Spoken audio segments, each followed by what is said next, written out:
Start. उपसभाध्यक्ष महोदय, सरकार ने अपनी मौजूदा आर्थिक नीति के तहत बड़े उद्योगपतियों, बहुराष्ट्रीय कंपनियों तथा विदेशी पूंजी के समक्ष पूरी तरह से आत्मसमर्पण करके समाजवादी और गांधीवादी विचारधाराओं का घोर उल्लंघन किया है। विराम।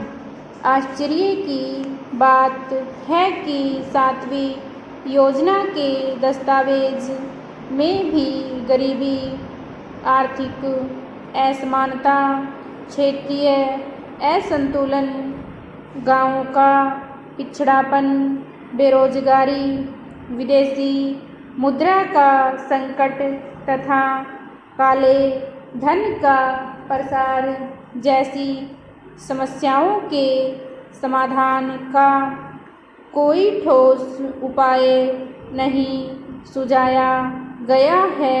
विराम।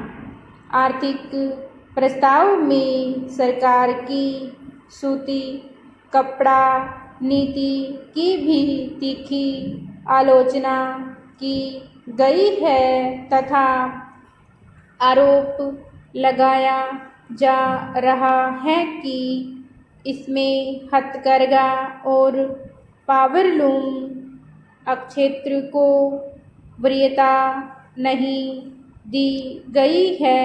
विराम। इस नीति में संगठित कल कारखानों को सस्ते मूल्य के कपड़े बनाने के सामाजिक दायित्व से भी पूरी तरह मुक्त रखा गया है। विराम। मेरे विचार में इस बात पर जोर दिया जाए कि कुटीर उद्योग के उत्पादों को लघु उद्योग क्षेत्र में और लघु उद्योग क्षेत्र के उत्पादों को बड़े उद्योग क्षेत्र में उत्पादन की अनुमति कदापि न दी जाए और यह नीति कई चरणों में लागू की जाए। विराम। पैरा।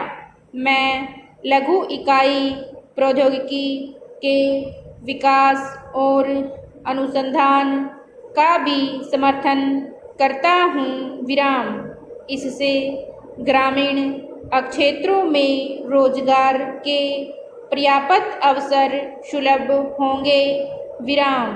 कुछ सदस्यों ने यह आरोप भी लगाया है कि मौजूदा सरकार ने आर्थिक विकेंद्रीकरण की गांधीवादी विचारधारा को उल्था करके रख दिया है और उसके समस्त विकास कार्यक्रम पूंजीपतियों की जरूरतें पूरी करने वाले हैं। विराम। इस आरोप का भी खंडन नहीं किया जा सकता। विराम। मैं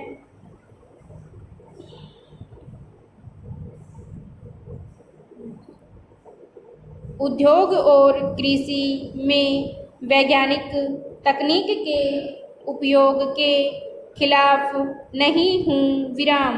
लेकिन इसके साथ साथ मेरा कहना है कि आम उपयोग की चीज़ों के निर्माण के लिए आधुनिक तकनीक का अनाप शनाप ढंग से आयात करने के विरुद्ध हूँ। विराम। सरकार की आर्थिक नीति में कही गई चहुमुखी विकास की बात भ्रामक है और उसमें सामाजिक न्याय व समान वित्त प्रणाली पर ज़्यादा ध्यान न देकर आर्थिक असमानता बढ़ाने तथा एकाधिकारियों के हाथ में धन व्यवस्था केंद्रित करने का इंतजाम किया गया है विराम स्टॉप।